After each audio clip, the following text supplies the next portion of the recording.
UIC. Freedom the people of Hell yeah. freedom the people of need. Yeah, yeah. Freedom the people of want. Freedom the people of need. Yeah, yeah. Freedom the people of want. Freedom the people of need. Yeah, yeah. Freedom the people of want. Freedom the people of need. Yeah, Yeah. Real man a road. Now bow wolf in a tree grand a road. Now bow down to no demon a road. UIC when you see man a road, me say yeah. Real man a road. Now bow wolf in a tree grand a road. Now bow down to no demon a road. UIC when you see man a road.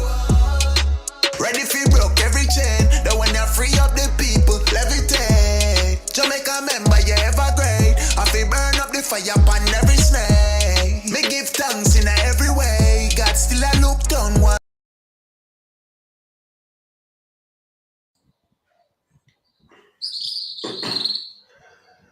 Hello, good evening, and welcome to another edition of UIC Liberty TV. This is Joseph Patterson, President of UIC Jamaica. Hope you can hear me clearly. Tonight we're going to have an impromptu Q&A. I haven't been on for a while, been excruciatingly busy, and also we've been suffering some significant technical difficulties, but I'm here tonight just to connect with you and to, catch up from where we left off the last time. So good evening again to all of you. Gloria Morris, thank you for being on. Thank you for being on this evening. Greetings to Avi. Good evening to you. Good evening. Good to see you all here. So yeah, there's a lot going on in Jamaica, a lot of stuff going on, and it's quite repetitive as well. It's more of the same. It's more crime, more economic challenges, more decline in our social fabric, and so it's really, if you follow it up every day, it might actually make you sick. So we need to find some good things to talk about as well. So in a few days we're going to have the job fair, the UIC job fair in Mandeville. We did one in Kingston a couple of weeks ago at the Ligony Club just next door to Emancipation Park. And we are getting ready again for another one on Saturday, this time in Mandeville at the Elite Mall in partnership with the Delta Shields group. They're working with us to put on this job fair. Quite a few employers will be there. So we're inviting, all those who are unemployed or underemployed or just looking for a change to come out and learn about new opportunities and connect with new employers and all that kind of stuff. So good evening again, everyone. Just a second. I'm actually on a live, Bunny. You want to join me? Oh. No, I'm waiting for the thingy. Sure. All right. I'll catch up with you in a bit. Okay. Bye. Okay. All right. Okay. Bye. Take care. Yeah. So that was the goodly First Lady calling to check on me. But yeah. So I want to answer any questions you might have. We can just have a chat tonight. Nothing specific. I don't have any particular topic, in mind to talk to you about. In fact, I really just wanted to test the system to see if it would work. I spent the better part of Sunday working with the internet providers and trying to isolate what the problem was. You saw it the other night when we were on, trying to show you the financial position of the organization. There was a significant challenge that caused the staff to cut short the presentation. So I spent a lot of Sunday working with the IT people, working with the internet people to see if we can figure out the problem and fix the problem. We still didn't find the cause, but we did find a cure. I think the cure was accidental, but as you can see, we're on tonight. It seems to be clear. You can hear me clearly, right? And you can see me clearly as well. So obviously something changed and something is working. So we will continue to seek to improve the process. But I want to hear your thoughts. I want to answer questions that you might have about anything, the UIC, Jamaica in general, global affairs. You might have questions about the global inflation problem. You might have questions about the drop in Bitcoin and other cryptocurrencies. You might have questions about the general level of crime, and you might be somebody who's looking forward to returning to Jamaica, and you want to talk about how you should go about planning to make your return to Jamaica. So anything you want, we're going to talk about it tonight for a few minutes. Brian Lewis says, I am living in Texas, watching you always trying to get people to know the UIC, but I don't know what's going on, and a lot of them don't know anything about it. Brian, yes, the reason why still a great many Jamaicans may not know about the UIC is because we have been, officially or unofficially, I think unofficially, blacklisted. So you don't see us on the media. They don't come to us generally for our thoughts and our position on issues. So you normally hear about the other two parties because the media goes to them. Of course, the governing party is always going to be in the media because anything you say when you're in government, that matters. And then you have the opposition, which is the official opposition on paper by the system design. So they go to the official opposition on paper. They really don't have much of a regard for a third party, if you will. So because of that, we're not very mainstream in the media. We have been trying to skirt that by doing a lot of social media content and on-the-ground work where possible. But of course, we're very limited, because all of us in the UIC are employed. Otherwise, we're not full-time politicians, and we're barely part-time politicians. And our funding is far lower. So for example, last year, our total revenue was about $3.5 million. That's like, less than 1% of the revenues of the other two parties. So they have the means to move around more freely and to be more, engaged on the ground. What I hope to do is to lift the conversation a bit so that people stop getting so excited about the theatrics and drama of politics and rating politicians based on how much they run up and down around the society, and start looking closely at policies and programs and looking at performance. I mean, if you look at the performance of the other two parties for the last 78 years, there's no way anybody should want to hire them again to continue. I mean, it's just, common sense. I mean, if an employee has been failing for 6 months, a year, 7 years, obviously you're going to get rid of that employee, right? Here in Jamaica, we have been using the same two sets of employees for 78 years, and they have failed us. So we need to understand why. We need to understand why it is as well that third parties don't just jump up and flourish. And it's very simple. It's money. You can say anything at all. I mean, of course, you need to have a policy. You need to have plans. The UIC have all of that. The UIC has very clear plans and policies, well-developed manifesto, brilliant ideas and all of that. But at the end of the day, you have to be able to communicate with people, right? And people use social media. You have to pay for it. If you want your content to move on social media, you also have to pay. Now you might say, well, there are others who are doing different things and getting ratings, but what are they doing? What if you want to be like a gossip machine or a frivolous thing or something which doesn't have a political responsibility as to what kind of content we share and how we share. And you can do just about anything and get lots of likes and lots of shares and so on. But if you want to be serious about government, you have to be careful about what you say and how you say it, and that will of course affect your traction on the social media space. So there's lots of work to be done and lots of challenges to overcome. But thank you for that question, Brian. Good question. And then who we have now? Sonia, my good friend Sonia. Good evening, Sonia. Good to see you on. I'm glad to be here as well. It's been a while. Douglas Harper, given where Jamaica is right now, what would be the UIC's response to the pending recession in the US? A good question, Douglas.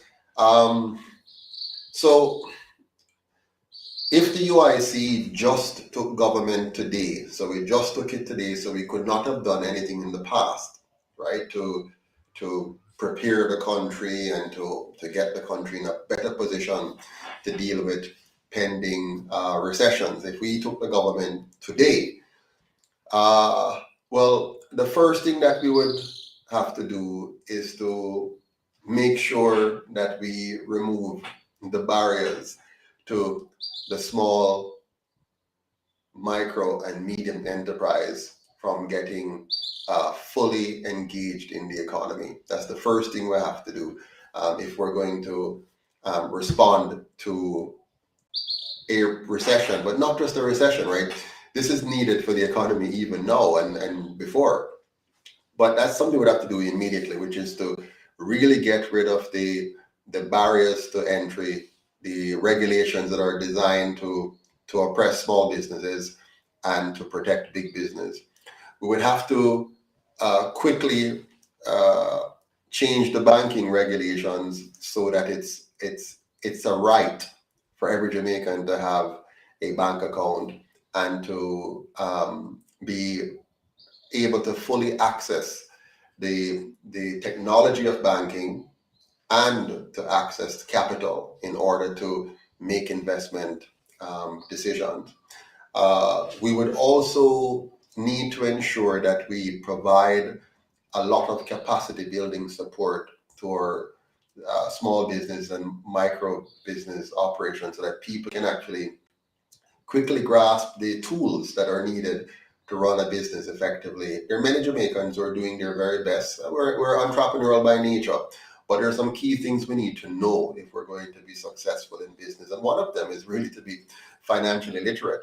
And I'm not talking about the kind of financial literacy that you get from the banking sector or the regulated government-sponsored big business investment sector where they're going to tell you to buy stocks and bonds and shares and those basic stuff. We're talking about understanding finance, understanding money from a cash flow perspective, how cash flow really works, understanding monetary system, how does that really work, understand how to inflation proof your business, understanding how to use how to understand foreign exchange markets in a way that allows you to protect your business in terms of balancing the forex fluctuations with pricing your product and cycling your product through the whatever product cycle you have for your business. So we need to really elevate the knowledge set of our people. We also, as an immediate response, would need to quickly ramp up our agricultural sector. And that is a bit tricky because, we've really spoiled our farmers in a way where they don't even know how to think anymore. They're really depending on looking to government for the answers. So I'm hesitant in terms of how we do this because you don't want to continue the same thing that has failed us. But we really need to ramp up our agri sector big time and get more of our existing unproductive lands under production immediately. So we'd have to support our farmers quickly, but skillfully to avoid the same kind of corruptions and inefficiencies and ineffectiveness that we've seen over previous government interventions. So I'm careful on that. Hello, Miss Janet Chokanowski. Good to see you over there in Trelawney. I saw your nice pumpkin and your thyme and scallion and peppermint, all the things you're planting. Congratulations as a returning resident. Real proud of you. Builder says, what do you think about the recent statement by a politician to sit down and talk with criminals? Okay, Builder, I do not support what is being proposed right now to sit down and talk with criminals, just so. The UIC has an approach which I think is much better than simply sitting down and talking with criminals. I think the UIC approach, which is for us to have a Truth and Reconciliation Commission, which includes an amnesty program, which allows the criminal to come clean with credible information that solves crimes and which leads to conviction of other criminals who didn't come forward, and allow them to get into an amnesty program, which includes rehabilitation and then coming back into society with a relatively clean record and an opportunity to reintegrate. So it has to be structured. It can't be that you just sit down with criminals and talk out the situation. We need to actually bring them into a process where we give them a way out of a life of crime. You can't do that in isolation, however. You have to do that in conjunction with other UIC programs, such as the Work Fair program and the Youth Employment Solution program. Plus the other things we talk about in terms of, expanding tourism across the island, using community tourism instead of the other way. So there are lots of things to do. It can't just be sit down and talk with criminals. It has to be a planned process that will lead to persons leaving a life of crime, and those who would persist, that they end up being incarcerated and tried and judged accordingly. Yeah. Another question here.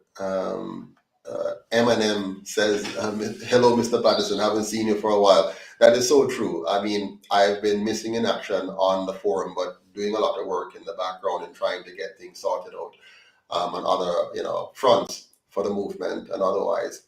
And on top of that, we've had some technical difficulties, which we're trying to overcome in terms of the software, the connection. Ken Francis, good to see you on, sir. Blessings. Question, crypto market crashed today due to the high inflation. No, the crypto market didn't crash due to the high inflation. You see, you have to understand crypto market, right? What is a cryptocurrency? Many people are under the mistaken idea that buying cryptocurrency is an investment. No, it's not an investment. It is and always was a gamble. You're gambling. It's called the greater fool theory, where you're buying into something with the anticipation that a greater fool than you will buy it for a higher price. So each buyer is buying on the expectation of a greater fool. So buying cryptocurrency is generally, for most people, a form of gambling. So never call it an investment.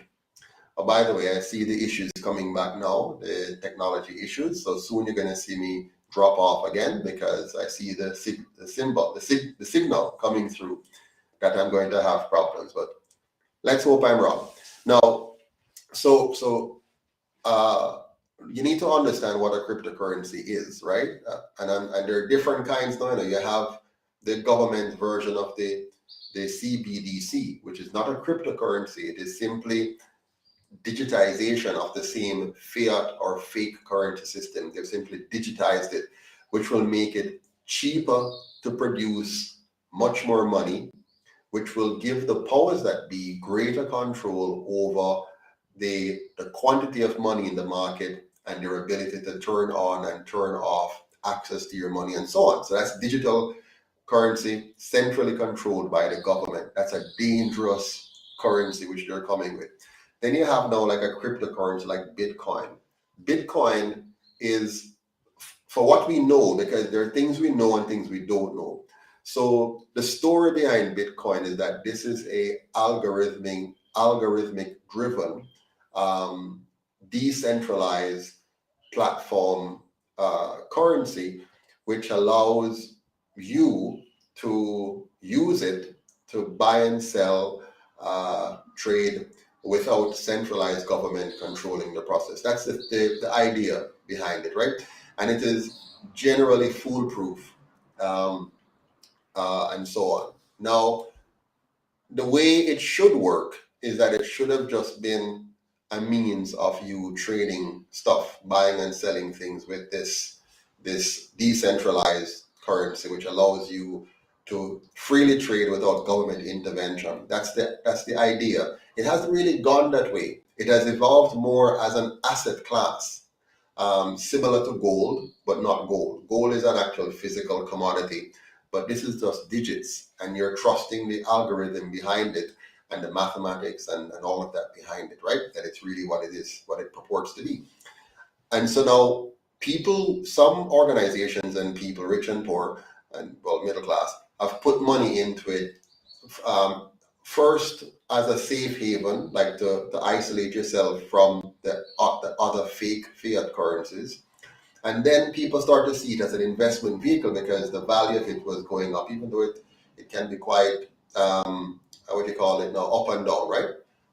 But generally it has been was going up.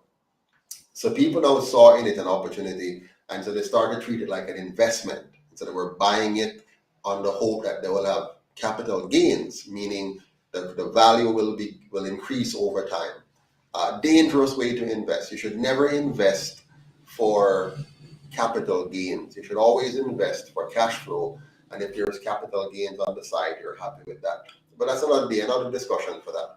So right now, many persons who had put their life savings and so on into cryptocurrencies are feeling it because, it's crashing. And it had to crash. And it will always crash. Every fake currency eventually crashes. Like the US dollar has been crashing for years now and will crash even more, especially with the fact that the US government, through their Federal Reserves, have pumped so much new money into the market. And I use the word money carelessly here because it's not money. For something to be money, it is not just a medium of exchange that is easy to do business with. It must also retain its value over time. Now, as you know, currencies like especially the Jamaican dollar does not retain its value over time. The Jamaican dollar is always falling for the most part. And the US dollar has also fallen, but a slower fall, but falling nonetheless. And it will go to zero because that's what fiat currencies do. They go to zero because they're fake currencies. They're fake money. Only real money retains its value over time. And that can be anything like gold or silver or even a cryptocurrency that is properly designed, properly coded to truly preserve and maintain value as opposed to having the erratic approach that you've seen so far. Anyways, enough on that. Hopefully I haven't confused you too much. Brian Lewis, the team has been going into different areas so some people can learn about the UIC. This coming Saturday, they'll be in Mandeville. Thank you, Sister Janet. Yes, let me see here. Okay. Douglas, okay, great. So we're having a side conversation on Sister Janet's farm. Yes, everybody should try to plant something at home. Yeah, try to grow some kind of food, and you'd be amazed how much you can plant in a small area. I must admit that since my extensive involvement in the UIC, I have been doing less planting and more running up and down for political purposes, which is not a good thing. I mean, I'm only doing this because we need to change Jamaica, but I'd really be much happier spending my time planting in my backyard and growing food.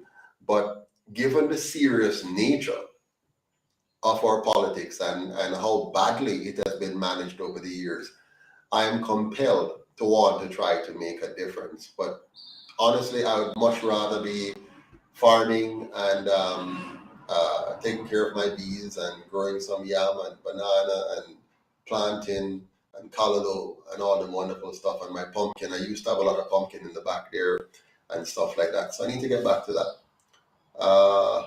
Let's see here. Okay, Joseph Luban, I think. Loban, welcome, sir. Supreme TV, hello, family. Hope all is well. Yes, we're good. Thank you. Keith Romans, great seeing you, Mr. Patterson. UIC name gone abroad. Them I got tired for silver face.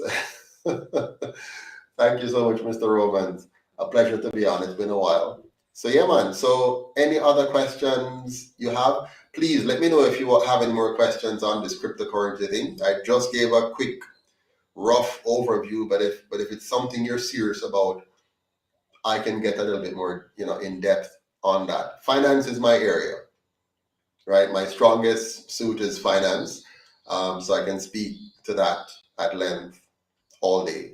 So if I didn't answer your question fully, please feel free to raise a follow-up question so I can make sure that I, answer all your questions on this cryptocurrency thing. Yeah. Right. So as I was saying, I think somebody raised it, Sister Janet maybe. Um, Ken Francis, welcome, sir. We are with the UIC for a change in Jamaica. Ken Francis, where are you? Are you overseas or here in Jamaica? Let me know, please. Desmond Myrie, good to see you on as well. Mr. Myrie, long-standing supporter of the UIC. So, yeah, oh, by the way, today I was in court again. My apologies for not mentioning that. So I went back today to the Mandeville courthouse this time, where they put the next hearing to September 9th, I believe, where they're actually going to try me now. So they've set a trial date for September 9th in the Mandeville court for the Walk for Liberty that we did in Mandeville, which was just before we went to Kingston on September 22nd. So they charged me for that as well. So I was charged for, violating their DRMA. So I went to court in Mandeville today, 10 a.m. And the trial date was set for September 9th. That's a bit weird because the constitutional challenge has not yet been settled, and that is going to happen in the Supreme Court. Now that is coming up for mention on July 26th. So I'll be in court again, but this time the Supreme Court on July 26th. And hopefully they will pull forward the case. It's set for sometime in 2024, but we have an early mention on the 26th. So let's hope that works out now, so I can get that piece out of the way and the distraction can be gone and I can focus on the work of the UIC. Of course, they don't want the distraction to go away. They want me to stay in court as long as possible. All right. Gene Williams says, better continue with your backyard farming. It will pay you better. So Bailey, and what you're saying is I should drop the politics thing. I should just give up and stop trying to give Jamaica an opportunity to come out of 78 years of tribal politics where we fight for scarce benefits and spoils and kill each other, and our murder rate keeps going up, our country's dirty, our children are failing in school, teachers are being attacked by students and all of that. We should just give up Bailey Allen and just focus on my farm. Joan Williams says, can't get me out of the race, Mr. P. We're there for stay. Exactly. Joan in London. Wonderful. Supreme TV says, Mr. Patterson, have you seen the documentary of how Iceland came back from the brink of ruin by using geothermal energy? How do you think Jamaica would do if they turned to their natural resources? You're speaking my language, Supreme TV. You're speaking my language. You might have heard me before, I hope you did. I said Jamaica can be energy secure by us using geothermal energy. We have the right environment for geothermal energy, for biogas. Biogas is where you take the plant matter, food waste, feces even, human feces, animal feces, and you can convert that into methane gas and use that to generate energy. And we're not talking about something theoretical. This has been done and proven. We just need to harness it. So we have biogas, we have geothermal energy, we have solar energy. In some areas we can have hydro energy, where you have heavy water bodies coming down and use that to propel a turbine and generate electricity. and we have wind energy in some areas. So by putting together a whole co-generation of energy, we can in fact um, bring down the cost of energy to Jamaicans and increase our manufacturing sector and bring down the cost of energy for the average family. We have so many rooftops here and we have so much more daylight than others. I do solar here in my home, and the savings are amazing. Of course, it's high cost to put in, but if you have a system where, it is supported by the government, we can, in fact, get this up to scale and then have people pay back over time, and it will pay back for itself. Wind and solar energy to produce electricity for the country, yes. Avi says, what do you think about what the government planned for the development bank? Avi, I don't know what the government has planned for the development bank, to be honest with you. I really don't know what they have planned for the development bank. All I can see is that there's no promise at all that the two parties can make to us today that should give us any comfort or confidence at all. No promise whatsoever. There's not one thing that these two parties can promise us that should make us feel comfortable or confident. They're very good at making announcements. They're very good at telling you what should be done or what could be done. They're actually even very good at describing to you the problem. I mean, I'm always amazed. Sometimes I see a minister comes on and they're telling you the problem as if they're not the reason for the problem. So they're pointing out a problem in the school system. Our children have suffered great learning loss. Yes, because of you. Our farmers are struggling. Yes, because of you. The crime rate is unacceptable. Yes, because of you. So I am not by any stretch impressed, amused. I have no hope or confidence. I don't know about you, but I have no hope and no confidence in these two parties that have had 78 years to fix the problem. I have no confidence. That's the only reason why I'm doing this. I know what I'm doing is a hard, difficult, long shot. Yeah. But I have no confidence in ever hoping that by leaving it to these two parties, one day they'll figure it out. I'll give you an example. Look at Rwanda. In the 1990s, Rwanda was massively divided, into two tribes, brutally fighting and killing each other, far more than what we've seen here in Jamaica. The country was brought to its knees and crippled by this infighting, spurred on by their colonial masters. Yeah. And look at Rwanda today. We're talking 1990s, a completely desolated country because of tribal wars. Yeah. And all they had was a change in leader, a good leader that was committed to building and lifting up the people of Rwanda. And from the 1990s to now, the leap that Rwanda has made, and look at Jamaica, we've had the same two parties leading our country from 1944. Yeah, 1944. 78 years. And they still can't do in 78 years what the Rwandans, under great leadership, have been able to do in about 30 years. They couldn't do that in 78 years. The same thing in Singapore. In 1965, Singapore was a mess. Dirty. Most of the people were transient. They didn't see themselves as Singaporeans.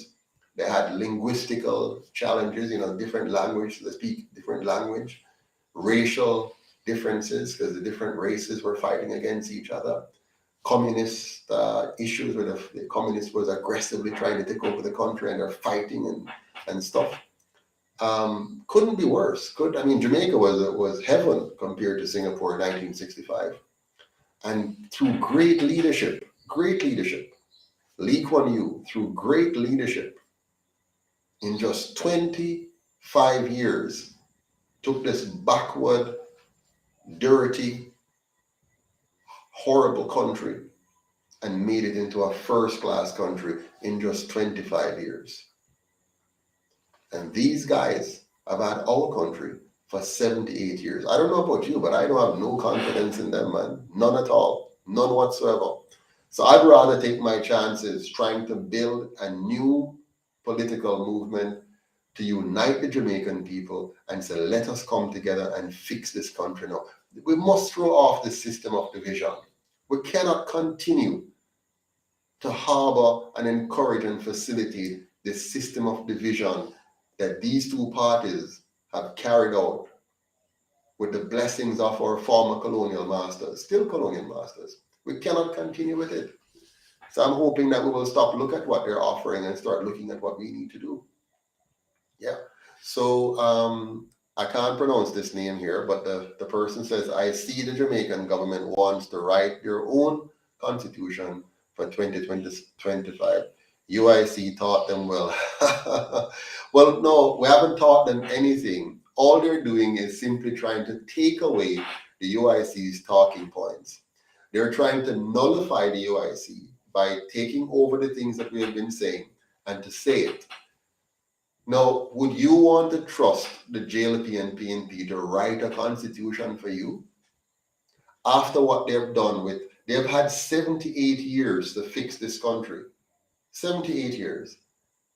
And they have not used that 78 years to write a constitution that would lift up the Jamaican people, but instead they kept a constitution that oppresses the Jamaican people, that allows them to oppress the Jamaican people. We can't trust them now about they're going to write a constitution by 2025. No. We would be very foolish. It would be very, very foolish for us to sit here and have any faith or confidence in those two parties writing for us a constitution for now 2025. All they're doing is trying to steal the UIC's talking point and to distract you like they have done for the last 78 years, to pacify you, to make you say, okay, let's give them another chance. You've given them 78 years of chances, and let's give them another chance. And I can assure you, whatever constitution they write for you for 2025 will be one that will make you worse off than in 2022. So Gary slowly says, how will you pay for the free toll road and no property tax? Very good question, Gary, slowly. How we pay for free toll road and no property tax? Well, it won't be a free toll road. We're not going to have any tolls because you can't have tolls in a country where you don't provide adequate alternatives. Yeah. So what we're going to do, Gary, we are going to make sure that the roads in Jamaica are, for the first time in the history of the country since the colonial masters, are properly designed, properly built, and properly maintained. If you properly design, build, and maintain your roads, the cost of roads to Jamaicans will actually come down. The reason why the cost of roads are so high right now is because they're improperly designed, they're improperly built, and they're improperly maintained. Now the toll roads, now they are better built, better designed, better built, and better maintained because they're owned by private enterprise, because our government has shown its incapacity to manage anything. So the easiest thing for them to do all the time is to sell the Jamaican asset after they have wasted and exhausted our tax revenues and made us indebted to the point where our hands are tied and we're in such bad shape. Then all they have to do now, all they have left, their only recourse is to sell the assets so that somebody can then now punish us to pay to use the asset. Yeah. So the UIC is going to reverse that, but not blindly. We realize that the problem is that we have bad governance, which result in bad designs for our roads, bad building practices for our roads, and bad maintenance practices. So we're going to change all of that. So the methodology by which we contract the building of roads and contract the maintenance of roads will be different. We're going to have higher standards, hold people accountable, and I have solutions, but I'm not going to share them right now because I know, these guys are just waiting, and all they're going to do is go and parrot what I'm saying, but in the end, they're not going to do it. They're going to parrot it just to win the elections and then leave us for another 5 years of suffering until we forget everything. And then the Jamaican people always say, well, me hear that already. And so they want the people to say, yeah, we hear that already. So whatever the UIC says, the people will now say, we hear that already. None of them know better. They love that. They want the Jamaican people to get so fed up with politicians that them just don't listen no more. And once the people don't listen anymore, they will never hear the UIC or anybody else. It will only be these two parties, and they can continue to take us for a ride and milk the country to the point where finally we explode. And the explosion now is not a peaceful ballot box revolution, but a bloody transfer of power from bad to worse. Because that's what happened. When you have a bloody revolution, it can go from bad to worse. You can get something worse than what you're leaving. So they're going to push us there, and we have to stop them from getting us to that level. Yeah. So let's see here.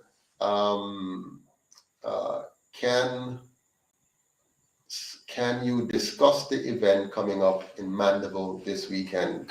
Yes. So as I said before, on Saturday coming at the Elite Mall at 10 a.m., the UIC, in association with Delta Shields group, will be hosting a job fair with a number of employers coming together at the Elite Mall that is between KFC and Burger King, that building you see in the middle there. We're going to have a number of employers coming out, and so I'm inviting all of you within, the vicinity of Mandeville to come out. So Manchester, people in Clarendon will be close enough, and persons in St. Elizabeth as well be close enough. You can come on up and check it out and see if there are any opportunities for you at the location. Yeah. All right. Ken Francis says JLP and PNP have no forgiveness to receive from him. Me neither. What else we have here? Daniel says, I agree with most of what you said. What part you don't agree with, Daniel? Let me know.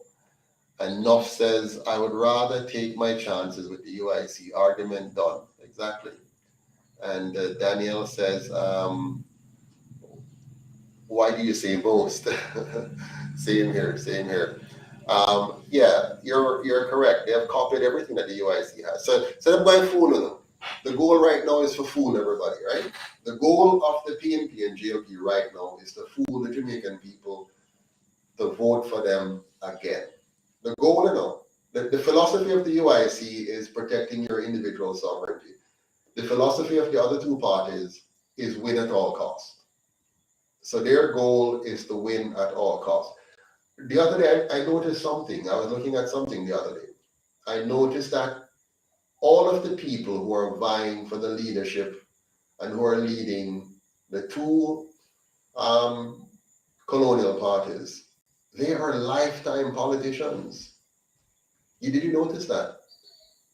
It's like, 25 years, 15 years.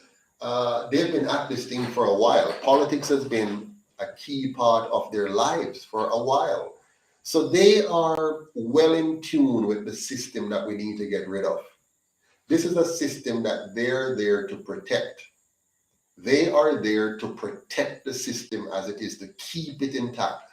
So they're willing to tell you anything. They will tell you anything. Do you ever notice, for example, how when in opposition, like, when Andrew was in opposition, He knew everything that was wrong. And he had an answer for everything. He's going to fix everything. When Bruce was in opposition, the same thing. Bruce Golden, he knew he's going to fix the problem with corruption and fix the problem with the dons and whatever. And before him, Seaga knew everything. And the same thing on the PNP side. Peter Phillips, now Mark Golden, Portia Simpson, PJ Patterson. They know all the answers. And you want to tell me,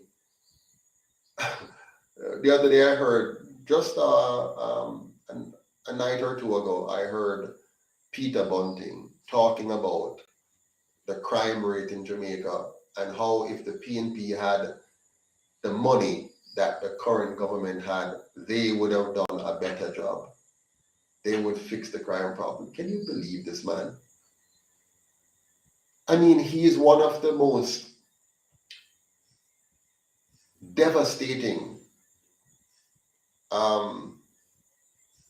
Minister of National Security we have ever had. Not to mention the one we have now, which is even worse. Yeah?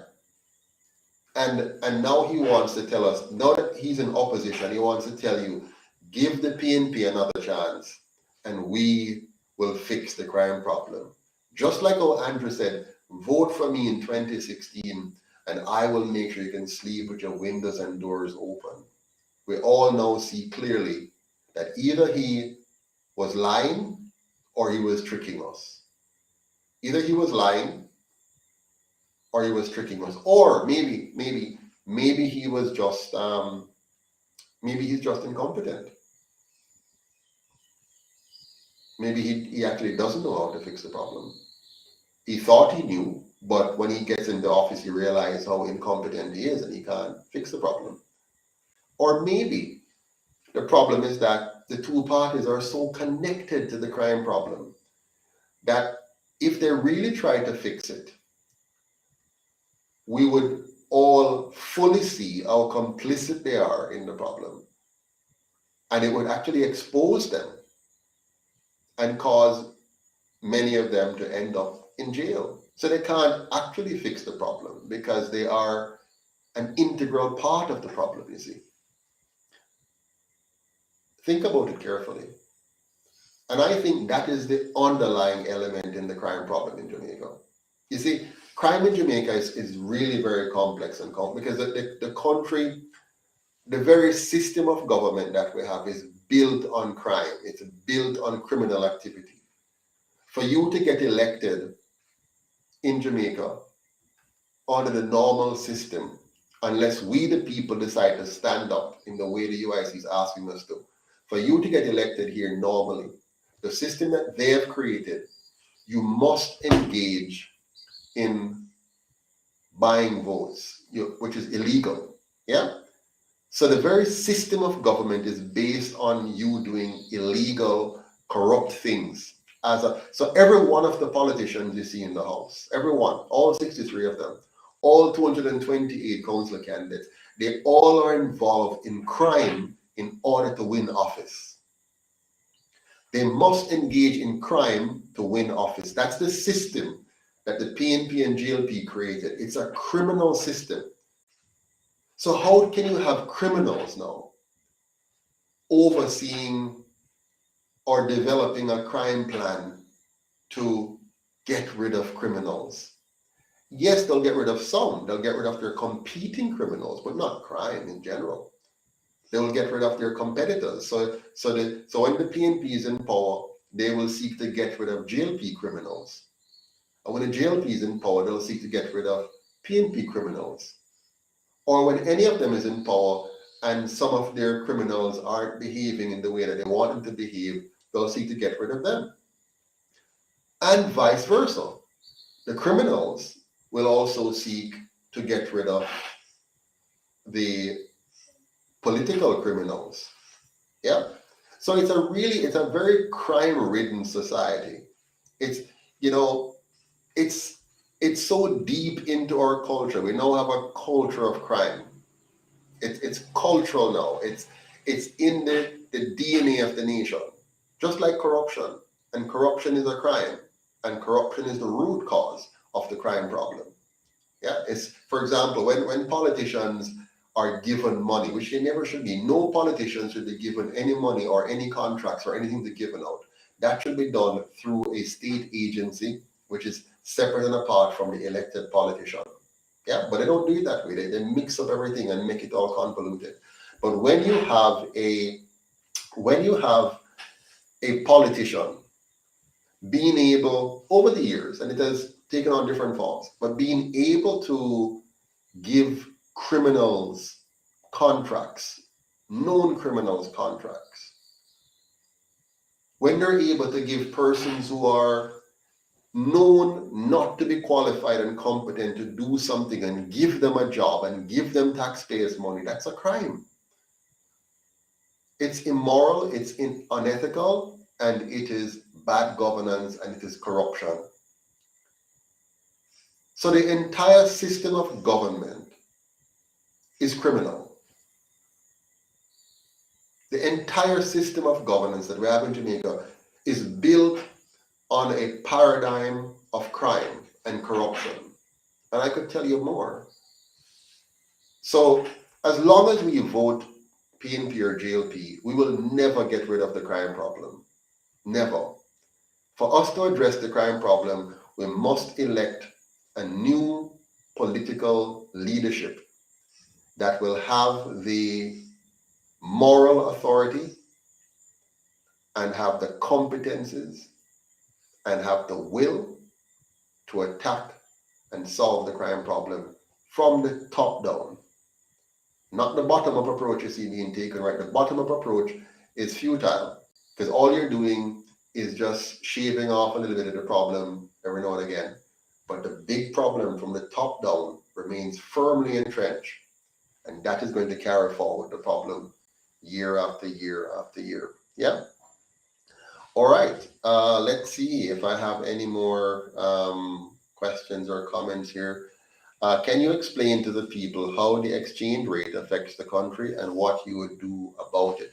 Thank you, Supreme TV. The exchange rate. Well, first of all,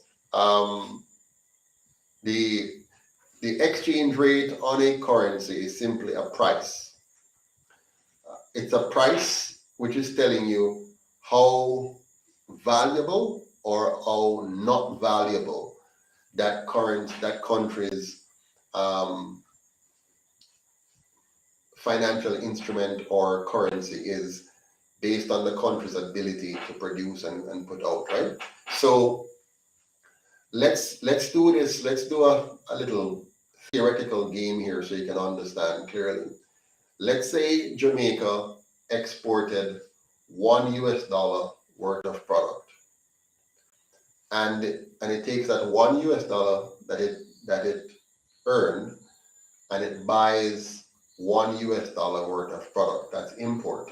So it exports $1, but whatever it exported, it got $1 for it. And then it bought $1 worth of goods from, say, the US. Okay? If that was the full extent of our trade, then the Jamaican dollar would be equal to $1. So 1 Jamaican would be equal to 1 US, if that was the extent of our trade. If on the other hand, we sold goods for $1, but we want to buy goods from the US now, or anybody, but to buy the goods we want, we need $2. To do that, it would mean now that our dollar is worth only half of a US dollar because we're importing twice as much as we are exporting. And so that differential of 2 to 1 would have meant the value of our dollar is now half. So you would need 2 Jamaican dollar to get $1. Okay? Now multiply that more now to whole heap of goods and services.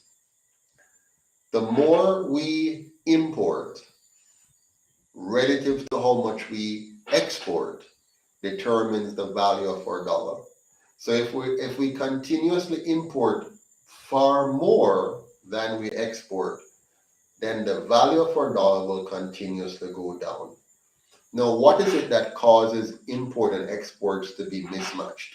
Well, the key thing is, what do you produce that somebody else wants to buy? So the more we produce that other people want to buy, and the more we produce that we can sell to those other people, is the greater the value of our dollar. If our production continues to shrink, meaning we're producing less and less and less and less and less, like what you're seeing in the agri sector. So you'll notice in the agri sector, we are now importing onions, and we're importing eggs, and we're importing chicken, and we're importing. So the more we are having to import those things because we are producing less of it, or the quality that we produce is not being consumed locally because nobody wants it, then as our production output shrinks and we have to import more to meet the needs of our people, then the value of our dollar declines. Now, what causes that? Well, how a government manages the economy, or let me say it differently, the more the government interferes with the economy and creates stumbling block for the Jamaican people to learn. So how are they managing our school system? So right now our school system is largely public, run by government. It's government school. The more the government school fails to produce bright, smart, productive, responsible, reliable, hardworking, right mentality, the more our school system fails to produce such Jamaicans who can plan, who can organize, who can direct, who can analyze, who can innovate, who can create. If our school system aren't producing such persons, our productivity is going to be low. And then now, if the environment created by government, is it safe? With a safe environment, people invest more, people can plan more, people can build more. But if it's not safe, people are discouraged from investing, because if they invest, they're going to lose their investment. And there are many ways you lose. So for example, let's say you're an entrepreneur, you're trying to build a business. If you can't find people to hire, people with the skill set that you can hire to work with you, then you have a problem. And if you try to build up, and when you build up, people thief all your stuff them all the time and you have no recourse, then you're going to get discouraged. So you're going to invest less and less. You might even simply decide, hey, I'm not going to do nothing. I'm going to just sit down and wait for some remittance from overseas, because I can't bother with this. You understand?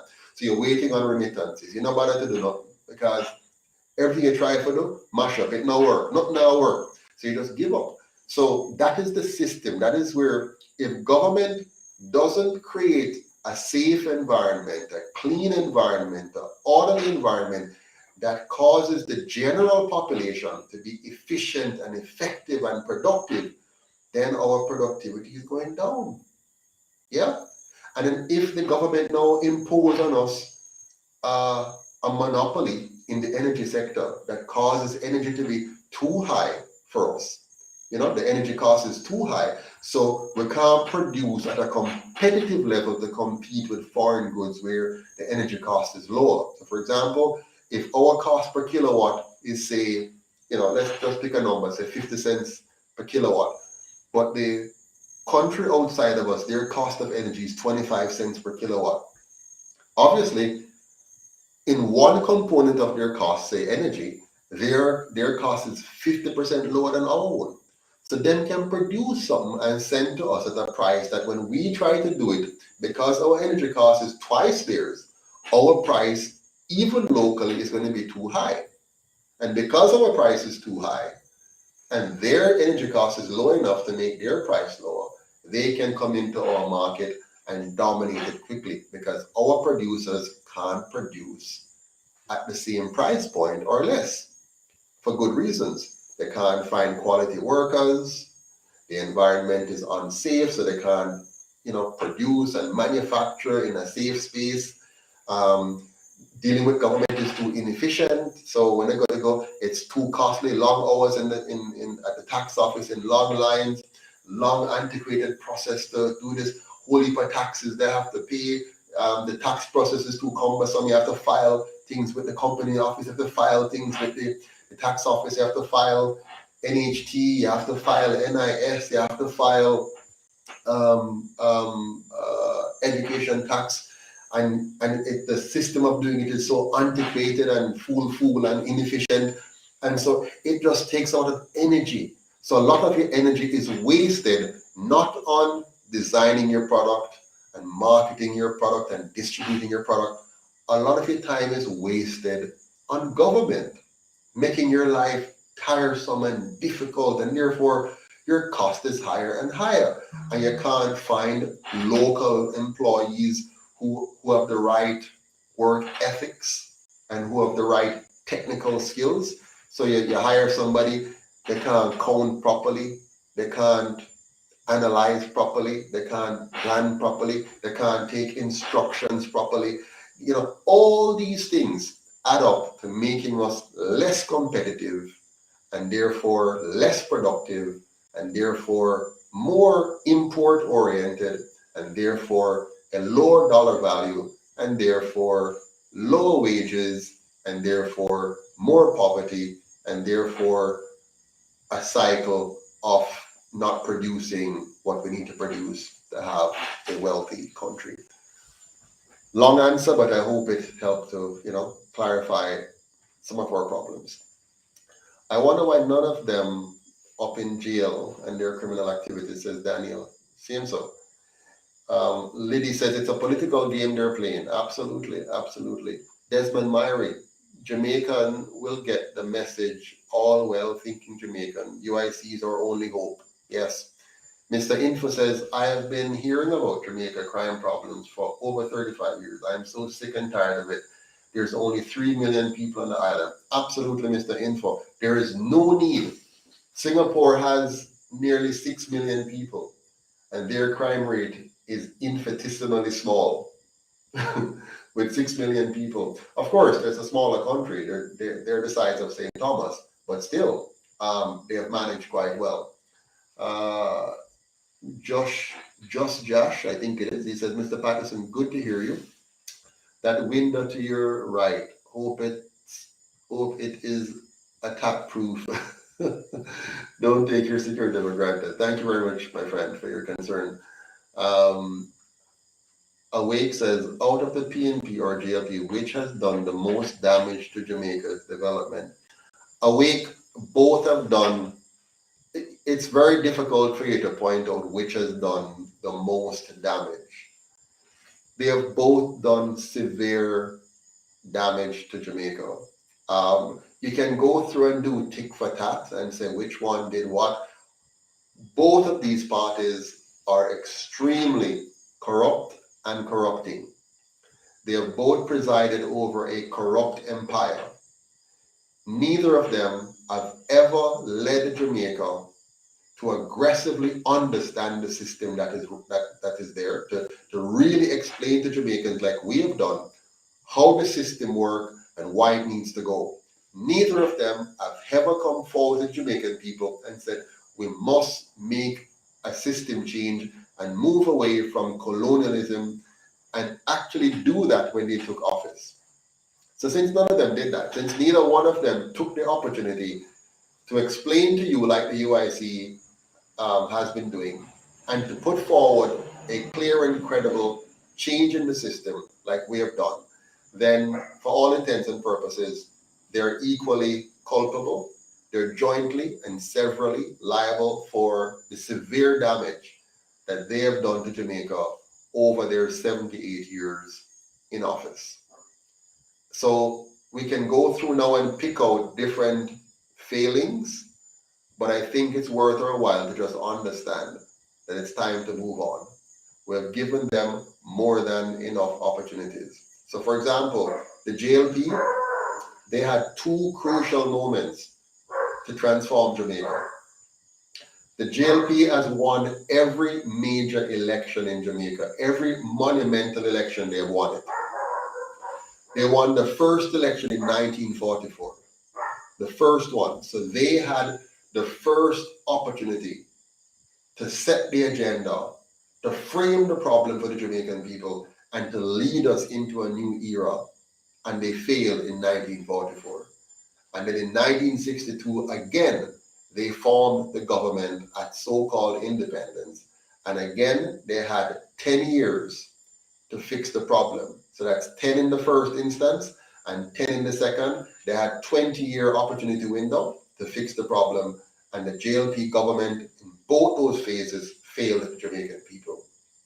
The PNP, in both instances, after the JLP failed the Jamaican people, they had 2 10-year stretches in order to say, let's fix this now, let's captivate the minds and hearts of the Jamaican people, open up their understanding to the problem, show them the light and the way, and lead Jamaica forward. And again, the PNP failed.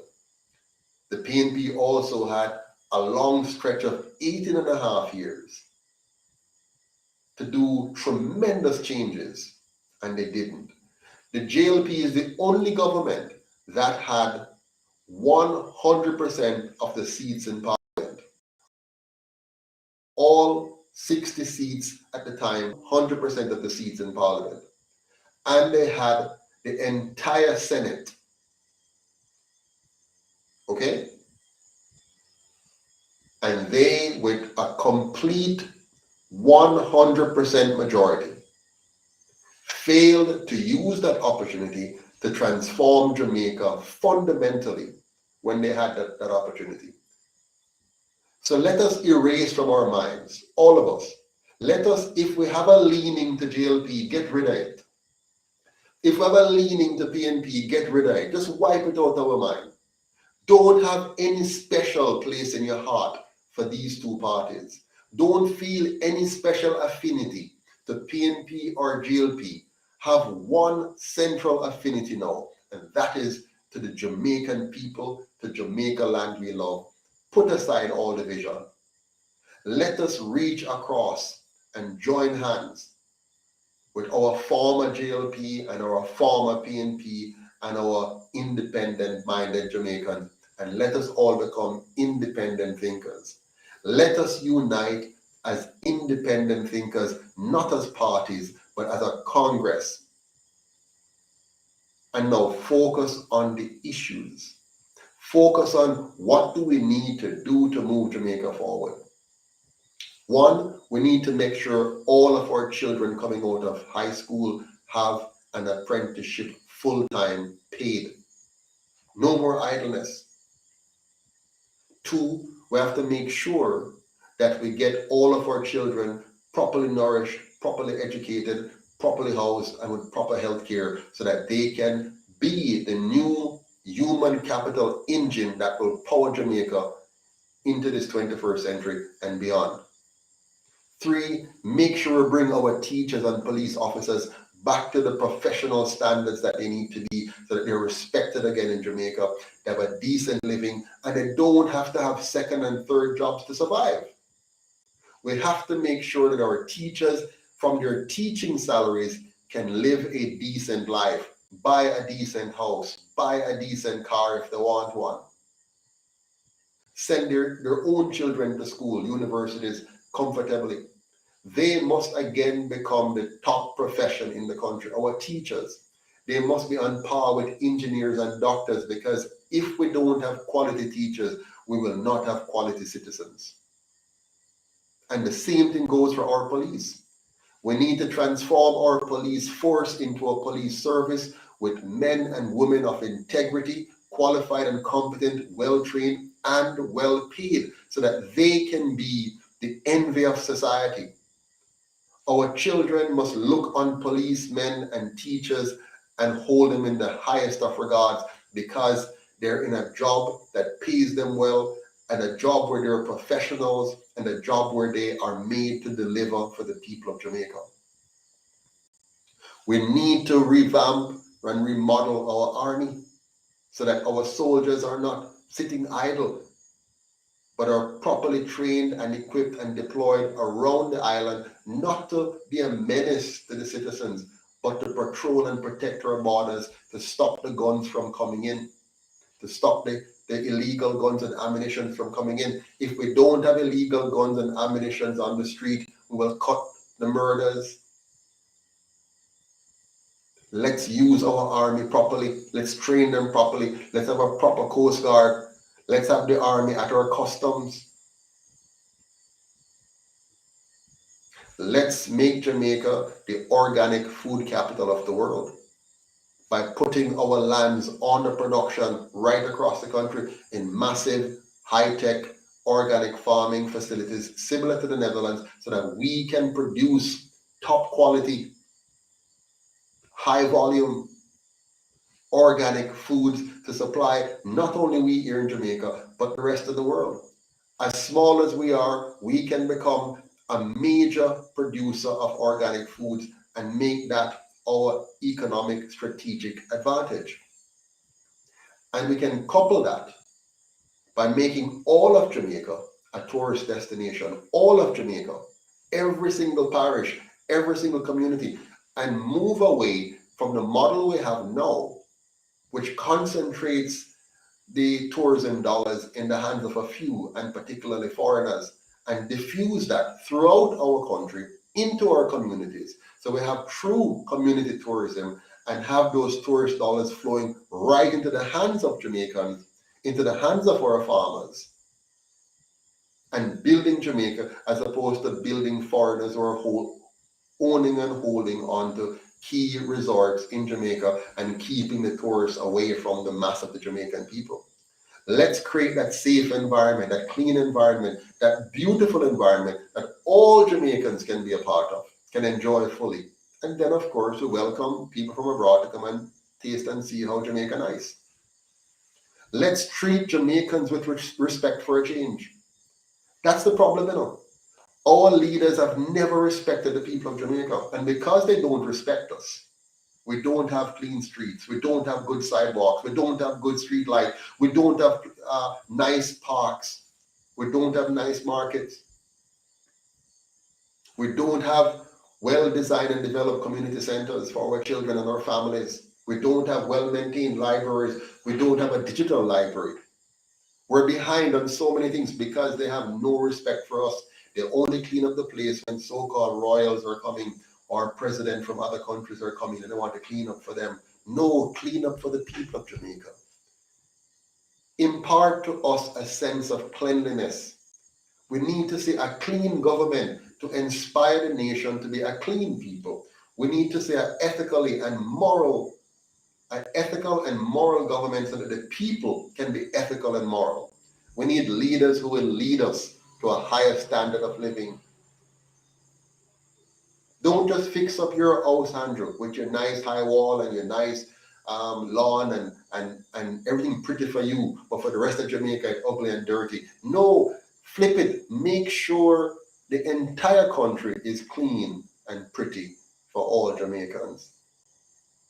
That's a leader.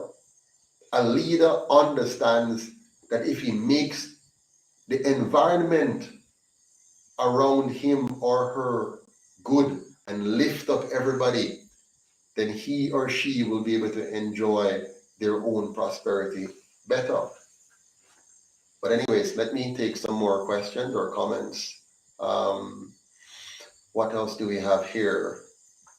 Okay. Mr. Inver says, I know Jamaica produces a lot of daggering dance movies. Okay. Keith Roman says, love your explanation, sir. Keep explaining. We're all understanding. Jamaicans are not fools. Absolutely. Well explained, Mr. President, says Douglas Harper. Yes, sir. Teach the people, says Janet. What else do I have here? The eyes of the people are now open to what must be done in order to enjoy a corrupt-free country. Yes, sir. All right. Paula says both of these parties have done severe damage to Jamaica. Absolutely. They need to go, man. They need to go fast, fast, fast. UIC will and is the only party that can reshape Jamaica. Thank you for that, Ken Francis. You know, some weeks ago we talked about we talked about how we're going to fund this party. So this is critical. Eh? I want you guys to understand the UIC cannot win without you. This is so critical. The UIC cannot win without the Jamaican people owning this party. Remember, we're not going to ever get funding from the colonial masters or from the PSOG oligarchs. We're not going to get funding from them. So we're not going to get the $300 million that were given to the other parties the other day, right? We're not going to get that, folks. So we have to own this political party. We have to own it. We have to fund it. We have to engage it. We have to join. Go online, uicjamaica.com, and sign up as a member. Become a member. Own this party. Vote in it. Come and join it and get involved and vote for your leader, for your vice president, for your general secretary. Get involved in helping a councillor candidate, in helping an MP candidate. Get involved. We have to do this together. I don't. Some people out there now, they're slandering my name every day, you know, and going on and saying what I must go and do. I can't do nothing. We have to do it. Today I went to court. It took half a tank of gas. That was what, $6,500. Yeah, one way. Now this is just unbelievable. I mean, like, the price is ridiculous. Now, some person would like to see me running up and down all over the country, going from place to place to place. How do you think I do that? How will I do that? Where will the money come from to do that? If we do not donate, if we, the Jamaican people, me and you, don't pool together and fund this movement, how are you going to see me and other candidates going all over the place and doing all kinds of things? You're comparing me with Mark, you're comparing me with Andrew. Those guys are being paid by taxpayers. Both Mark and Andrew has the taxpayers' money to run up and down all over the country. Plus they have the PSOJ oligarchs' money to run up and down over the country. And their purpose of using that money is to fool you, to continue to own your government. So if we want to fix Jamaica, we're going to have to own the party, my friends. Yeah? So Mr. Awake says they need to get rid of the government immediately before he finishes off Jamaica. I wish we could. Mr. Patterson, gunman take over my community. Exactly. People are left them house. Their animals are killing. These animals are killing women, man, teenagers. People are afraid. MP don't care. Exactly, Alex. This is what's going on. Right now, Jamaica is being taken over by more hardened criminals than the ones in office. Yeah. Why are the criminals taking over? Look at this country. A small country like Jamaica. How is it that criminals are being able to take over the country? We're giving billions of dollars to the government to protect us, and they can't protect us. They cannot create a safe environment. Come on, man. Anybody out there who still have trust and faith in these two parties, something is definitely wrong with your brain. Seriously. There's no way you can tell me you are an adult that can reason and look at these two parties and say, based on what they've done, you have confidence in them to continue to run your country. Gunmen are. I was watching the news recently, and they saw a video in a what was it? It was a pharmacy or something, a shop of some sort, and about 4 or 5 guys came in with guns, and they're just kids, boys, walking around looking so ridiculous, actually. and they're walking around with their guns and stuff and knocking on the windows and carrying on and so on. Come on, man. Why do they feel so confident to do this? Criminals are only confident in a country with a weak government.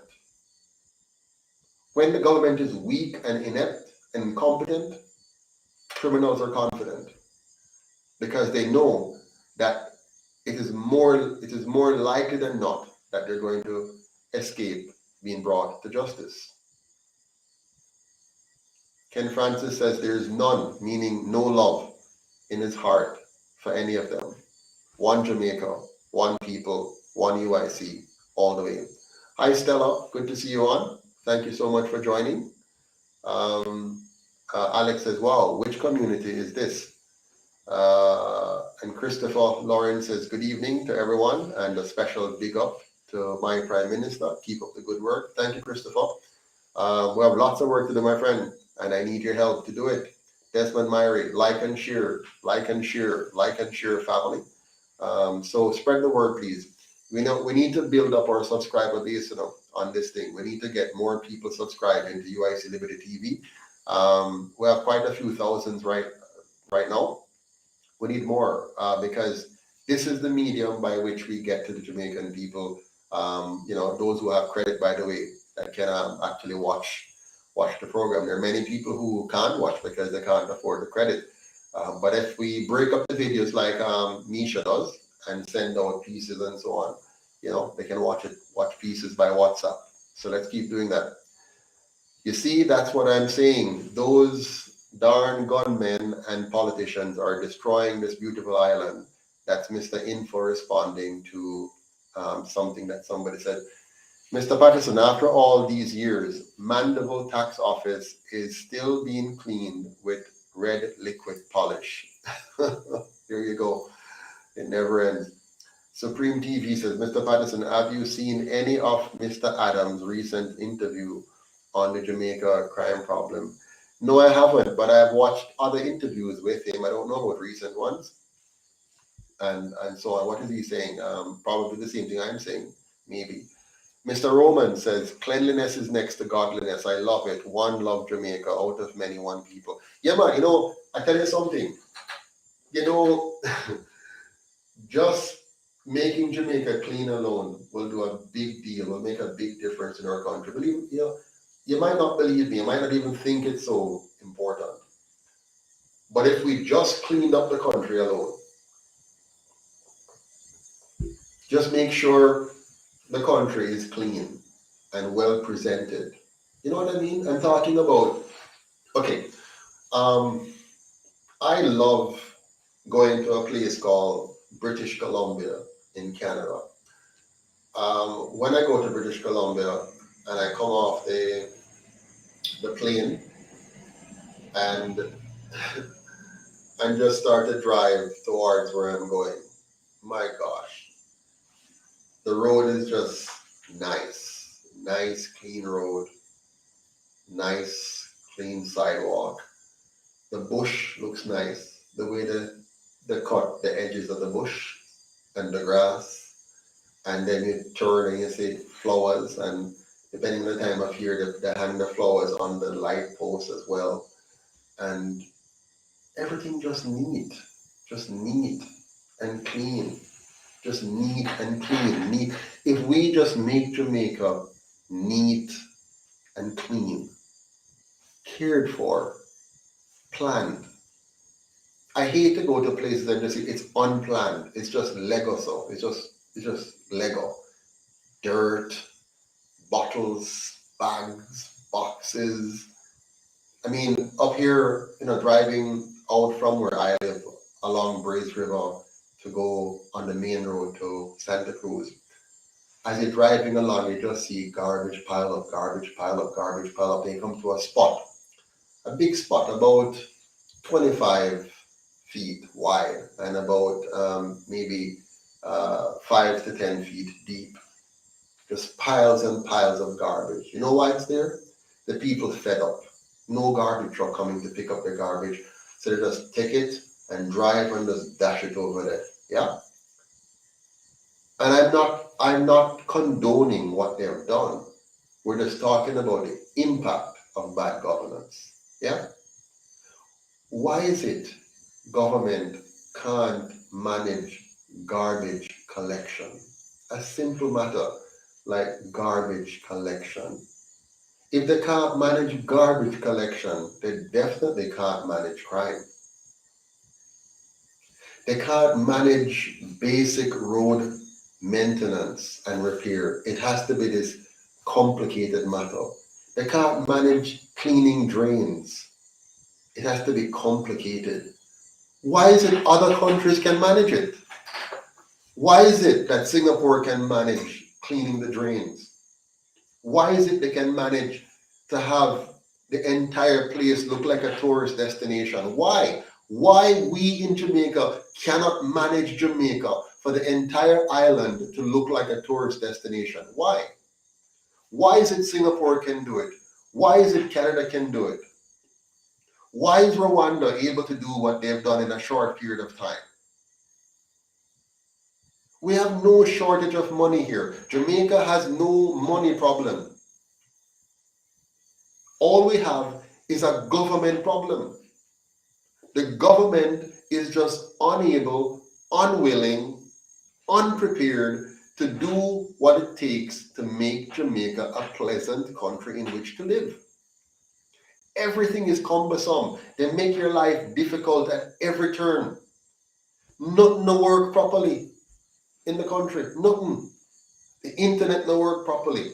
They can't set good service level agreements and hold these providers to account. In fact, the government sits there and allow companies to come here and rape us. And they, the government, join in on the rape. I'll give you one example.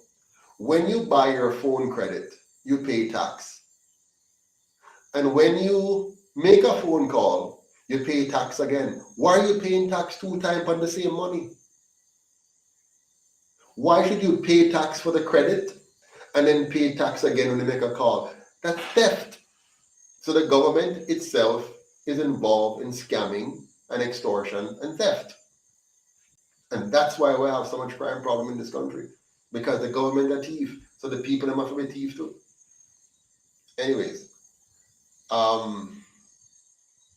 Ian Campbell, welcome, sir. Good night.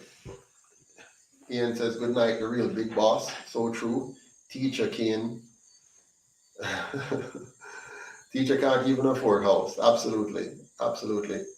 If you're a fake book, look me up. Oh, okay. If you're a fake, okay.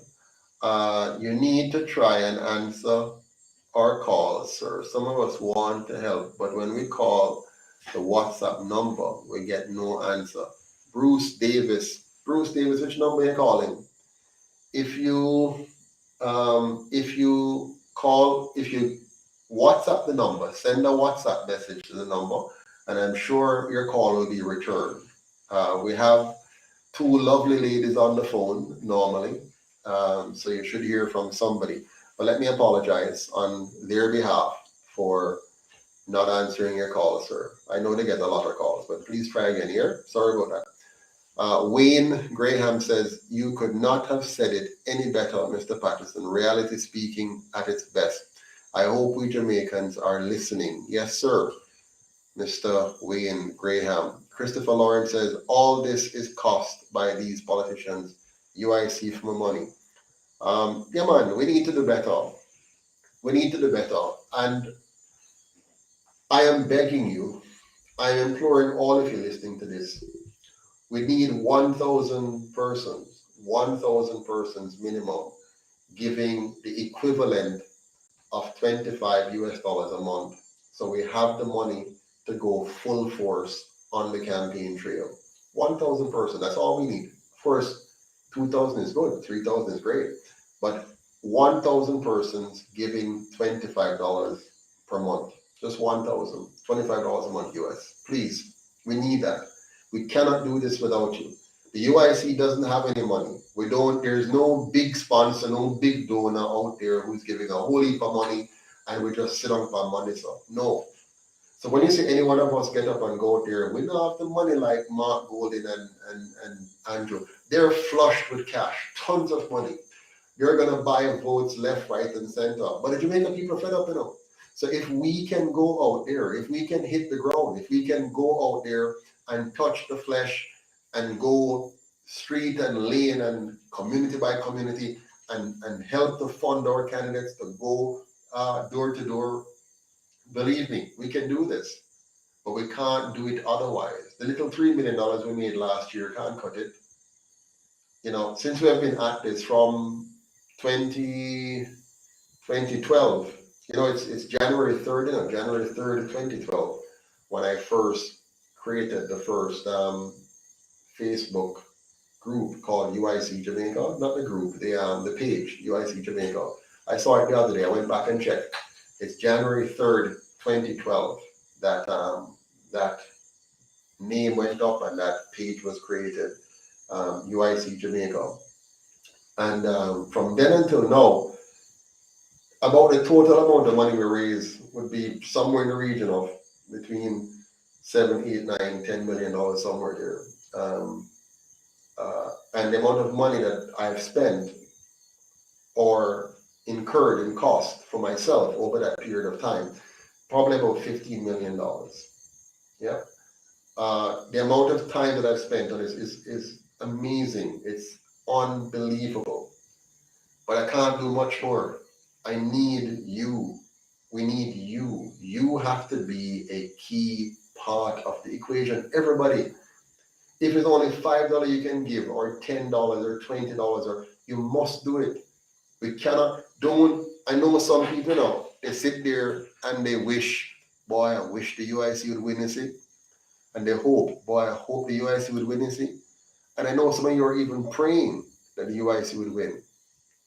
But honestly, faith without works is dead. You have to help. All of you have to help. I know that, people are struggling. All of us are struggling financially right now, some more than others. But we all need to lend a hand. I know some people going to criticize me because they like to criticize me. They like to say, oh, all I care about is money. Well, it's not all I care about, but money is very important. I mean, if money wasn't important, all of us wouldn't get up every day and go to work to earn it, right? So money is important. We have to have money to buy advertisement.